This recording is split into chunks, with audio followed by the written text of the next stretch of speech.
guys, this is not wrestling related at all, but I just gotta pat myself on the back because I made some pork belly bits last week. Saved them all week on, marinating in their good jelly. And then tonight I made some instant ramen straight from Singapore that I brought back a year ago. And I'm like, let's throw some protein in this thing. Made the ramen, put the pork belly in there. Oh, delicious. That's hot, baby. Yeah, that sounds It really was hot. Just pat myself on the love back for that one. Yeah, boy. All right, Barry Horowitz. That's very cool. Barry Horowitz. What a callback. My goodness. Well, guys, it's getting cold outside, but it's red hot here on Better Than Broadway. After a 2-week hiatus, we're back. A lot has happened. We're not Better even than going ever. to talk about it because it doesn't matter. It was 2 weeks ago. But we are going to talk about the fact that Ryan, while we were on hiatus, made a movie. And I want to talk Still about that making for it. about 2 minutes. Okay. Well, okay, so it's in production, but I thought it was post. But tell us a little bit about it. I want to know. So what we're doing is we're making this movie called The Virginia Bitches. It is about a vampire metal band that rolls into a town that's filled with cannibals and like other, siren things, like all these empowered entities, and shit just, shit hits the fan and it hits real hard. So yeah, we shot and I'll put all the links to everything in our story notes because yeah, it's fucking cool. My company Flying Bonsai that produces this show, we partnered with another company called Digital Thunderdome with a guy named Scott Hansen who has been building this kind of horror universe for about 10 years now. And so his last movie was called Bad Candy. It's super cool. And then this movie is like the direct, like spiritual sequel to it, to where it's not, one character directly crosses over, but it's just like another story going on in the horrorverse. So we shot for 9 days in September. A lot of it's independent movies, so a lot of our guys are taking big pay cuts, and a lot of our guys are big prop guys, big in the Halloween season. So we're taking October off so they can go make some good money and then come back in November for the rest of the shoot. You love it. Yeah, I love it. I think it's great. Cool. I had a death scene myself, so it's all good. And yet you're still alive. How strange. You can't kill me. You can't kill him. He's too hard to kill, which is the name of a pay-per-view coming up for the company that we're getting ready to talk about. Impact Wrestling had its big Bound for Glory show last night. It's pretty much their WrestleMania. And typically it emanates from somewhere in the Midwest. It's been in Atlanta before. I went to it in 2010, maybe 2011. I don't know. It was a good show. Sting was on it. It was fun. Nice. But the rad thing is they do their Hall of Fame inductions, the Impact Wrestling Hall of Fame. And Mike TNA showed up and accepted Don West's award, the posthumous award on his family's behalf. Spoke lovely things about Don to open the show. For those of you that watched TNA wrestling, Total Nonstop Action Wrestling, back when it was an NWA territory, you knew that Mike Tenay and Don West were the hosts of that show. Did either of you enjoy the Total Nonstop Action Wrestling and the six-sided ring back in the day? I was just about to say the six-sided ring, man. Like, I mean, I did watch a few of those things because they did some crazy shit. Yeah. Like the six-sided ring, they're like, oh, you got to climb over the ring, like handlebar by handlebar, and like it's like you just got to have grip strength, otherwise you're just gonna fall.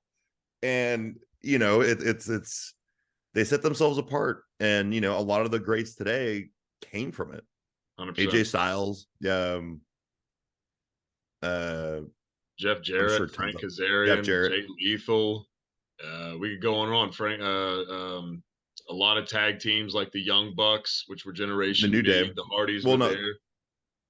Consequences Creed. Yes. Who is now Xavier Woods. Yeah. So a lot of greats came in. CM Punk was an early member of the Impact TNA roster. You could, I mean, the list could go on and on. We could talk all night about those guys, but JR, just real quick, after Don West was inducted, Tracy Brooks, who was kind of the first original knockout in Impact Wrestling, she got her induction. And it was cool how they set that up too, because her husband, Frankie Kazarian, is still with Impact Wrestling after a brief stint with AEW late last year. And he finished a match and he brought her in. They did a intergender tag match. They won. And he said, you know, there's a lot to be said about my wife and this and that, but I think this promo package will do it justice. And they throw it up on the air and they say that Tracy was going to be inducted into the Impact Wrestling Hall of Fame, which drew a lot of "you deserves it" and claps. And she's crying in the ring with their son. And it was a really sweet moment. Her being essentially the first lady, the first knockout of Impact Wrestling, how truly deserving she is. JR, take us back to the early days of women's wrestling in TNA wrestling, Total Nonstop Action, and the impact that it has on the industry today.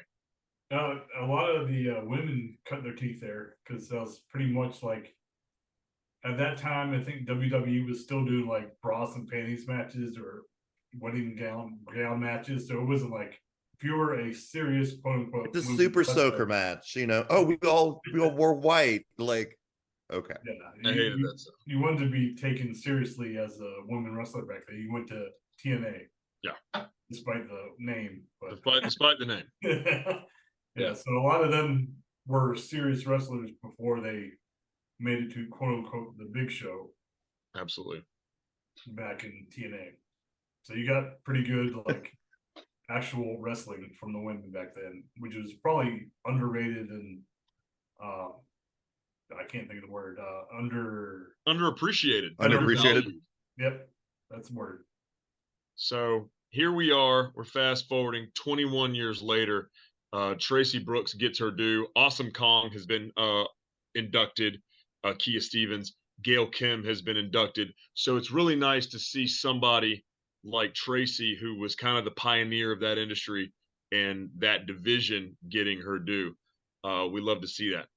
A lot of history happening at last night's Bound for Glory.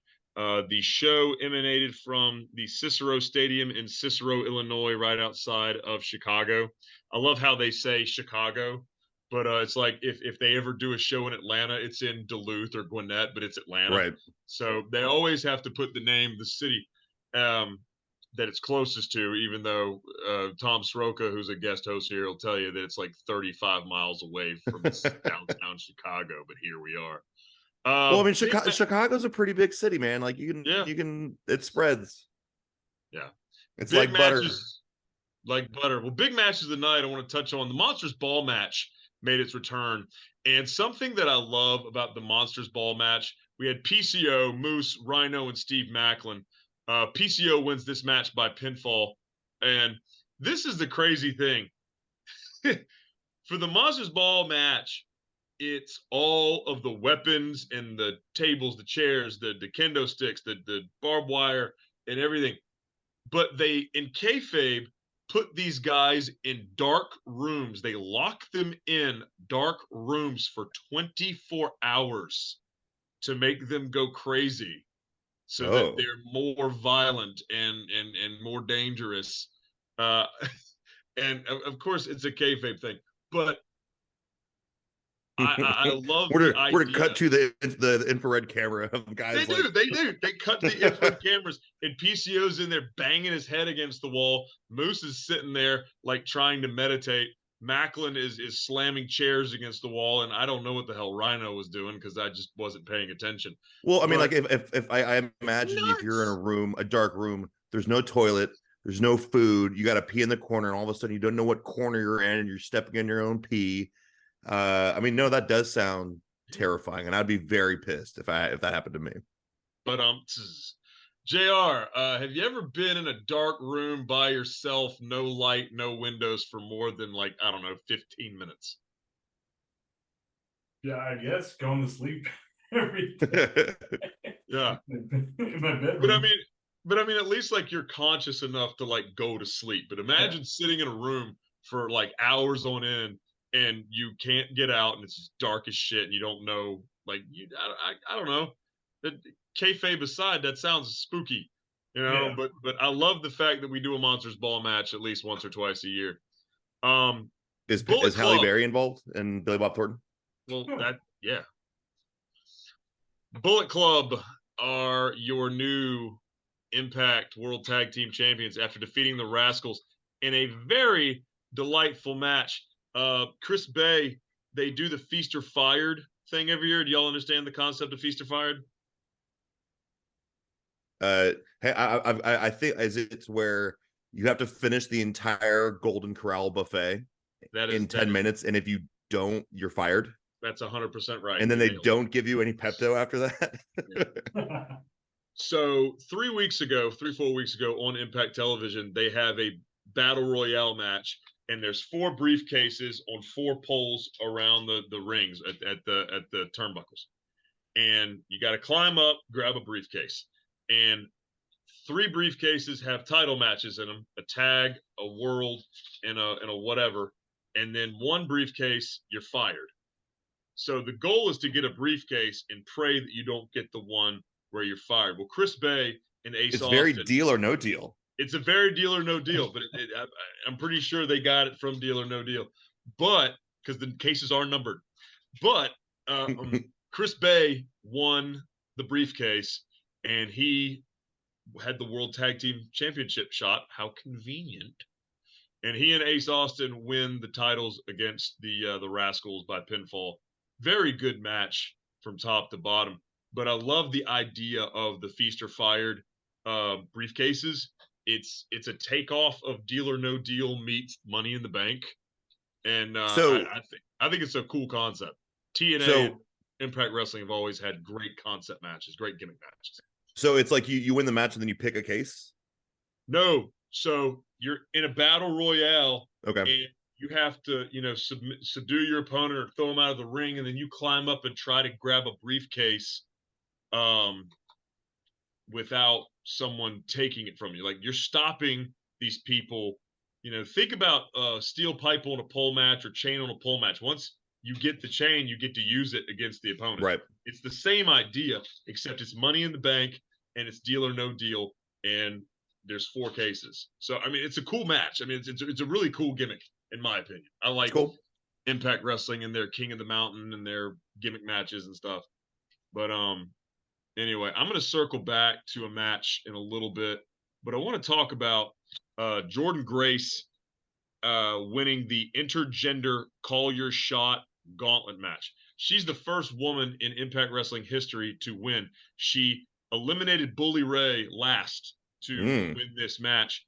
Now, we had John Gresham, her husband, on the show a couple of months back. Right about 2 months ago, yeah. About 2 months ago. JR, you know Jordynne Grace. You've watched Jordynne Grace's matches. You've seen her on the Indies. You've seen her in Impact. Being the first woman to win this match and to be able to call her shot for any title in the company at any time, like Money in the Bank, where does Jordynne Grace go? And does she become the second woman behind Tessa Blanchard to win the Impact World Championship? Yeah, I think she'll go after the main Impact Championship because they need a boost in ratings. She's obviously can handle it. She's tough. She looks the part of. She's not some like Summer Rae looking chick who's just kind of out there wrestling. She's tough. She's built. She's essentially their Rhea Ripley. Yeah. So I mean, she can do it. And 5'3". Yeah. Tough as nails. That's the thing. Like the camera, like you see her and like she's jacked, and you're like, man, she's huge. She's bigger than I am. It's like, no. Yeah, she's like 5'3", like you said. Yeah. Accomplished powerlifting champion, Georgia State powerlifting champion. And I think she's actually a bodybuilder. I think she is entered some NPC shows. Yeah, she has. I've seen those. Yeah, I've seen that one. So yeah, I mean, like, what a badass. I mean, a lot of people have described her as the female Scott Steiner. in a lot of ways. She even has the sirens in her theme song, which I think is great. So all she needs is math. Yeah. So Right. we are a huge fan of the Gresham family on Better Than Broadway. Both John Indeed. and Trish, Jordynne Grace. So yeah, man, this is fun. Speaking of Scott Steiner, I remember hearing like a whole story of like, yeah, like he was kind of like, I don't want to talk on the mic, man. And then they're like, well, hang on, you can talk about whatever you want. And then he's like, whatever I want. And that's Yes. when like the hoochie train started coming out, and he went so down the dirty hole. And you're like, okay, whatever, dude. Like, when Scott Steiner's in town, all the hoochies come around. And it's like, dude. But They handed him a blank check with that. They really did. Nothing is better than the Steiner math promo against Samoa Joe. Yeah. God Almighty, it's amazing. To the point that MJF used it himself against Samoa Joe, and it's so good. Love it. One of the best matches of the night is your IWGP UK champion Will Ospreay wrestling Mike Bailey in an 18-minute instant classic. Guys, if you get the chance and you can find it online, go watch this match. It was a spot fest from head to toe. These guys sell like champions. Will Ospreay makes everybody look good. Mike Bailey makes everybody look good. Bailey's a superstar in the making, in my opinion. And Ospreay being the UK champion and defeating four of the best in the world in 1 month in Okada, Jericho, Omega, and who was the fourth one? Tanahashi, maybe, or Naito, somebody. But that guy is on fire right now. He's elite, and let's just have some thoughts on Will Ospreay, because I know we have seen his matches. But what's next for Will, JR? I believe that he does not want to come to the U.S. like permanently. So I wonder if he'll.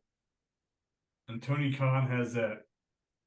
No, they already had that Wrestle Dream. So yeah, so I don't know where he'll end up. I mean, it's what does Ospreay want? Like, let me ask you that. Like, what is his? Because he's with New Japan, and he came and had put on a show at Wembley versus Jericho. Amazing match. And then I remember when we did the end of the year, the best of last December, and it was like, yeah, him and Orange Cassidy was a barn burner. 100%. 200%. But no, so it's like, what does he want? Like, is he? I mean, he doesn't want to come to America permanently. So, I mean, how legit is that? Yeah. Well, I mean, Does the check just need to be bigger? His family's in the UK, and his fiance or wife or whoever, she has a child. Okay. So he wants to be there for them, and I feel like it's enough to be in England and be in Japan defending that championship.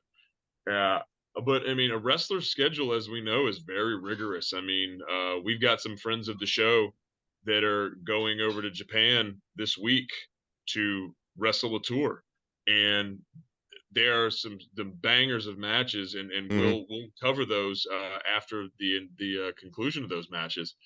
But I don't know. I guess it's tough. Me as a parent, I have a daughter and I travel for my job, and I can tell you that, it's unique because I'm fortunate enough to where I am able to travel for my job and still have time with my daughter. But some people don't. Like, I don't know what everybody else's situation is on the panel, but I know that Kate has a son, Ryan. Yep. I don't know. No, it's as I'm sure as a single parent, like, it's your world is that kid. Make sure that kid grows up strong and well-rounded, and not a murderer, not on the pole. Like, that's the goal. It's not a family show, folks. Yeah, no, it never has been. But no, so it's a sacrifice. Like I get to hang out with Kate, all to myself every other weekend, and then during the week it's just like it's family time, and it's my job now as a father figure to impart what I can on Connor as well. So yeah, it's family's important because family's your blood. I love that. I love it. JR, our most distinguished featured guest host. Did you pass the he passed the most hosted? He is number one now. This is his seventh. I think this is his eighth journey with us, which I love. I'm so happy that you're here, man. Trinity, the former Naomi, now Trinity, we're going by her real name, Trinity Fatu, Jimmy Uso's wife, defeats Mickie James by submission in a singles match for the Impact Knockouts World Championship. Earlier in the year, or excuse me, last year, Mickie James had a rib injury and could not compete, and she said that when she loses, that it would be her last match. I was just about to say. They mentioned nothing of that on the broadcast from what I could hear, but I was kind of going back and forth. Watching the match and had it on kind of quiet because I had my mom and my daughter in the mountains. With Mickie James, if this is potentially Mickie James's last match and Trinity retires Mickie James, what kind of legacy does Mickie James leave? And Ryan, I'm going to come to you for the next question. What kind of legacy does Mickie James leave if this is her last match, JR? It's a huge legacy. I mean, she's essentially, if you want to call it, she's the indie Trish. She's done everything possible. She's super talented. I think she sings as well. So she's not just like a wrestler. She's she's huge legacy to follow by anyone who's tries to set in their footsteps. Well, I think also on that note, like you said, like the indie goat, but also she's been to the top of the mountain with WWE. Yeah. She's traveled, she's done it all. And I remember kind of coming up because they brought her on as Trish Stratus's like super obsessed fan. Yeah, soccer. And she brought like actual wrestling to the women's division. Because before, it was a lot of bra and panty matches, and that was really all it was. And women's wrestling was really clunky. And I think, Mickie James really made it flow because she was a wrestler who had the look, not just someone who with a look that they're teaching to wrestle. Right. You don't remember when Mickie James did that after putting her fingers in Trish's crotch? Oh dear God. Oh God. I missed that one, but surely YouTube has it. It was like their first match together. I'm so glad that my mother's not paying attention to you two. I really mean it. Hey, this is all JR. So, all right. Mickie James, multi-time WWE Women's Champion, multi-time Impact Knockouts Champion. Ryan, my question for you, with Trinity defeating Mickie James by submission, how does this solidify Trinity's legacy as one of the top women's competitors in the last 25 years? It's something I've lost sleep over at night, thinking about what is the better finisher, and it is like a knockout finisher or a submission finisher. I've lost sleep over this. My Kate's like, Ryan, why aren't you going to sleep? I'm like, I can't stop thinking these are important issues. What's going on in the world today. No, but I think when you have like a striking finish, a super kick or a power bomb or whatever, it's fun because it's very finite and like hard, devastating. It's great because you get the big hit, you get the big thud, and then you get the crowd with the 1, 2, 3, and you're like, you're part of it. Yeah, you're part of it. However, with a submission. It's like, you know, the water coming to a boil. You set it up, you know, it builds, you know, and you see them going for it, they're going for it, and you can, and that, which gives the other wrestler an opportunity to try to fight out of it. And then when you finally get it, then it's like, what's the mettle of this person? You know, can they fight out of it? You know, can they, you know, the John Cena attitude adjustment, those arms just squeezing your brain like a watermelon. You know, it's what are you made of? And I think when you tap, it's almost a bigger loss than getting, you know, finished with a power bomb or super kick or whatever. Because you quit. You chose to quit. Yeah. So long story short, I think, you know, a submission like that is the ultimate put over for Trinity.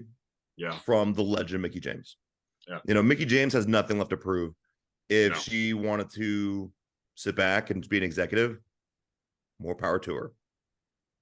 Well, with her husband Nick Aldis being the GM of SmackDown, it'll be interesting to see if Trish comes back to WWE with her trash bag over her shoulder. And oh, there's Mickie. JR's got Mickie on the back. Oh, come on, JR. Oh, come on. We aren't a family show, folks. I hate to tell you. I hate to bring it to you. But no, with Mickie coming back, hopefully with this, if this is her last match in Impact or her last match as a wrestler, period. Thank you, Alexis, for a wonderful career. You've captivated audiences worldwide, and you've been one of the best. Definitely deserving of your spot on the ladies' Mount Rushmore, if that's where you're meant to go. Totally. Switching gears, the Impact World Championship.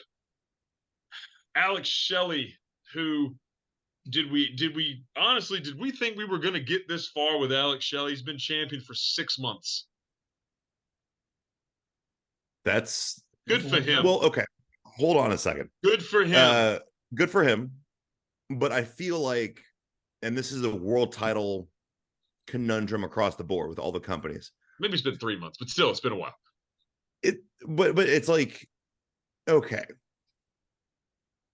6 months, a year. Everyone seems like we have to hit that year mark. You know, Gunther is IC champion for a million years. You know, Seth Rollins, like, dude, when do we have to wait to WrestleMania for Seth Rollins to lose? Yeah. You know, MJF and, you know, AEW or, you know, whatever. So I'm getting a little, I don't like it. It takes the surprise out of things. It's like Max Verstappen of Red Bull winning almost every single race in the F1 season this year, except for like 2. That's a callback out there, man. That's pretty good. I like that. Well, he won today, so congratulations. He won today. Congratulations. Josh Alexander was out for 4.5 months with a blown triceps. He had surgery, did what he was supposed to do. He got back quickly, and he is now still in the title picture. Losing this match, does that put him to the back of the line, or is he still in the running for the title? I think it moves him down the line. I think he'll get more sympathy chasing than being at the top. I think that'll work out for him in the long run to work his way back up the ladder and eventually challenge for it and then probably win it again. Yeah. Well, if Josh Alexander gets knocked down the card a little bit for losing this match to Alex Shelley, there's no lack of challengers coming his way. Jordynne Grace has the Call Your Shot Gauntlet Championship. PCO wins the Monsters Ball match. His own tag team partner, Chris Sabin, who is the X Division champion, can exercise option C whenever he wants, so we could have a Motor City Machine Guns title match. Of those 3, Ryan, which one entices you the most? I want to see Jordynne Grace whip the fuck out of somebody. Of like, I want her to be the world champ. You I do know, too. she's earned it. I mean, look at her transformation as a person, as a wrestler. I want to see her. I want to see men and women fear her Yeah. as she just decimates. Be like be the Amazonian queen Yeah. of wrestling. And then immediately after she wins the match, John Gresham comes in the ring, congratulates her, and power bombs her and fulfills his destiny. That's right. He called it. Who do you want to power bomb? My wife.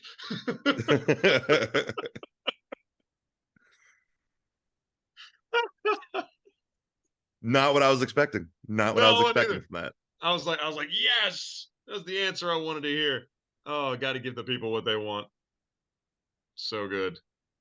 Oh my goodness. Well, guys, Bound for Glory was a hell of a match. Not a hell of a match, a hell of a show.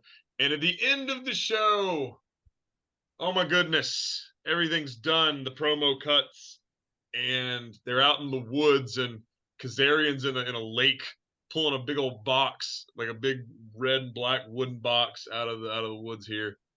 And they're all standing around. It's Jordynne Grace, the Edwards, Josh Alexander's running around, the Guns, everybody. And they open up the box, and all these lights come out of it, just kind of something out of the Firefly Funhouse. And is the suitcase from Pulp Fiction? The suitcase from Pulp Fiction, yeah, pretty much. And it says, "Hard to Kill, Total Nonstop Action Wrestling, we're back." And they get in the ring, and oh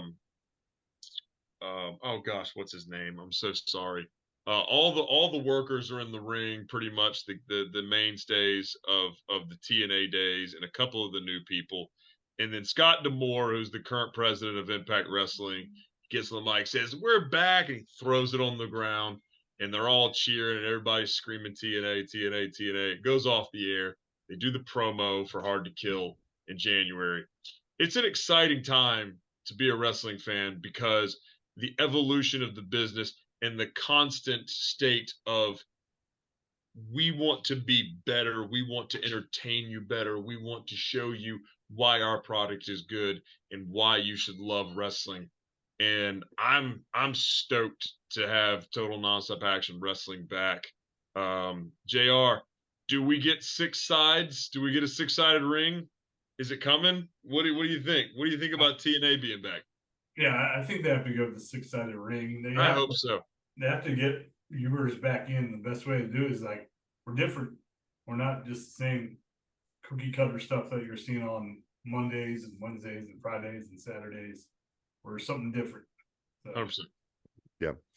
Would not on the TNA route, but what I want to see that could be something completely different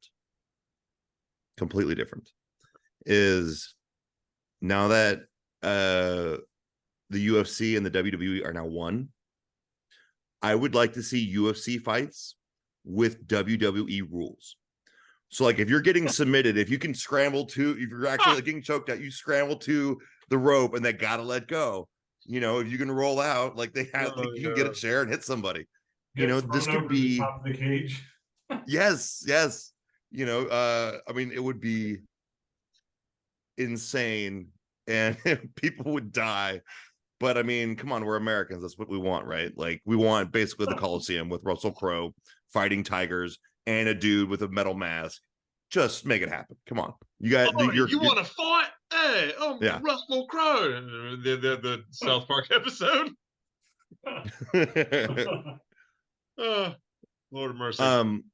But what also I've noticed lately, and I kind of hope they're building toward this, and I talked about this in the group chat a little bit, is that I kind of want, you know, with AEW to, they're pushing the heels a little bit, and I like that, and I want there to be like a heel revolution to where like they all like, it's very like Batman No Man's Land, that comic line, to where all the villains take over, and it's the good guys who have to fight back territory by territory by territory.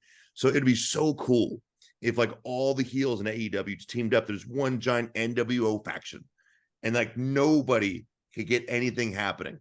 And then, Justin brought up like, yeah, and then you need some Cena level face to show up and lead the revolution. But I mean, like, it needs to be desolate for like 6-8 months. And then you said the word. And then what word? The word revolution. Revolution.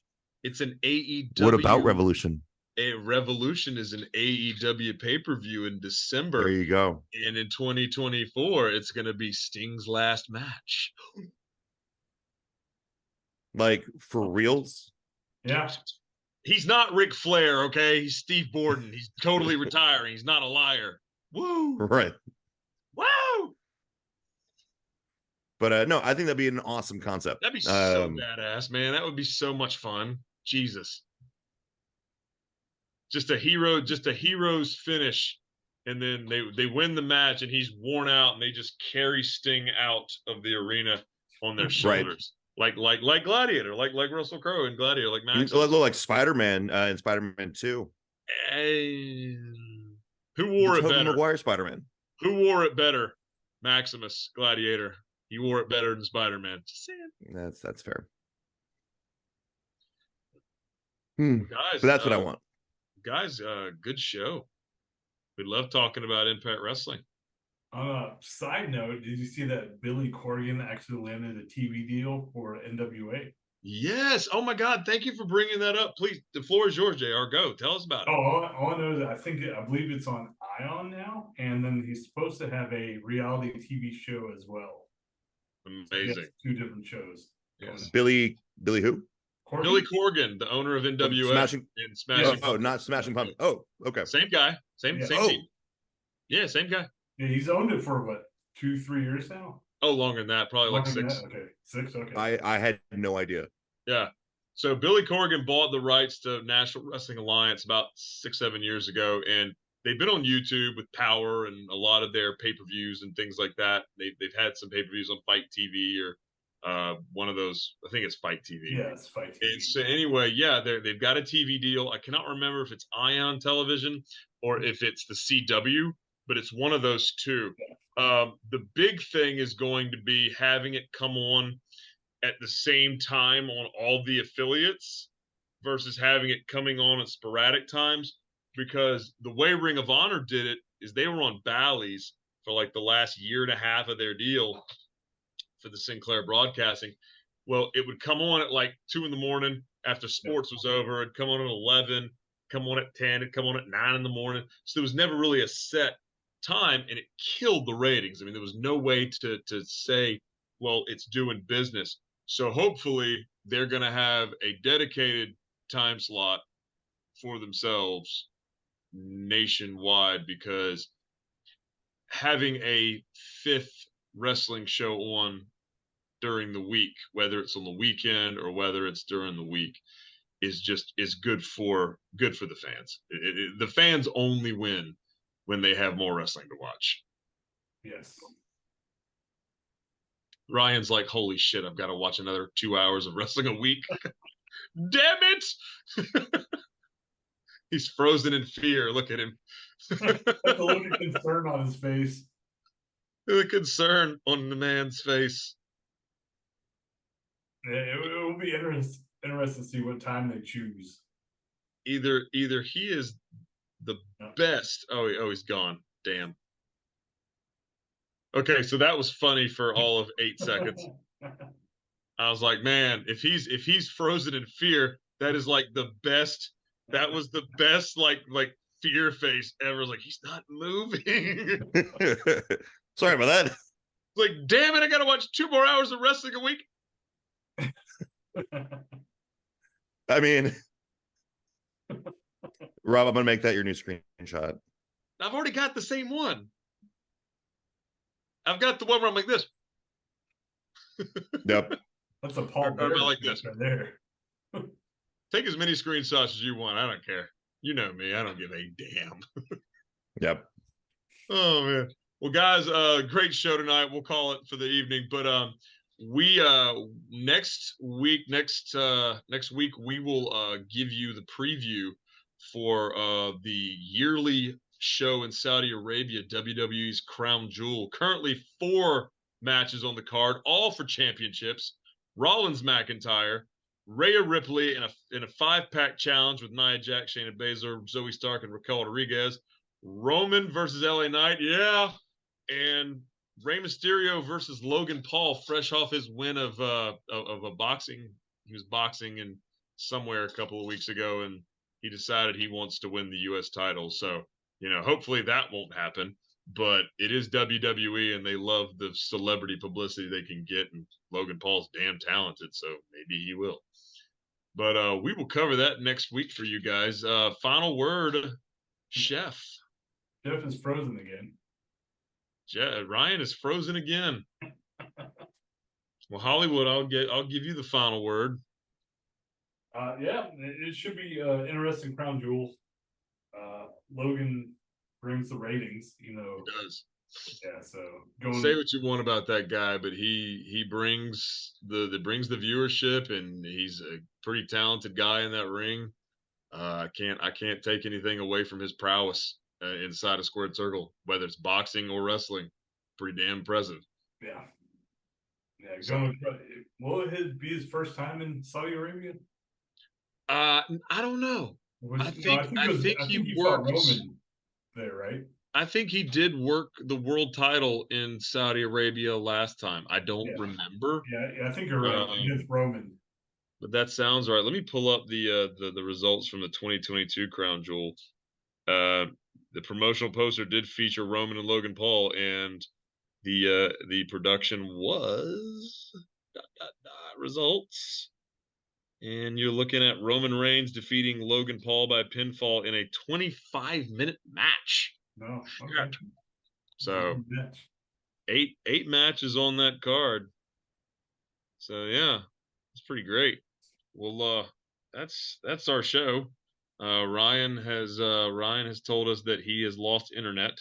So I am gonna try to figure out how to stop this thing without it. Yeah. In the meantime, sorry guys. Catch us on Spotify. Catch us on YouTube. Catch us on Apple Podcasts. Catch us on Amazon Podcasts. This is Better Than Broadway for the Chef, for Chef Hollywood and Chef Ryan both. Coach Rob, happy wrestling, everybody. Take care.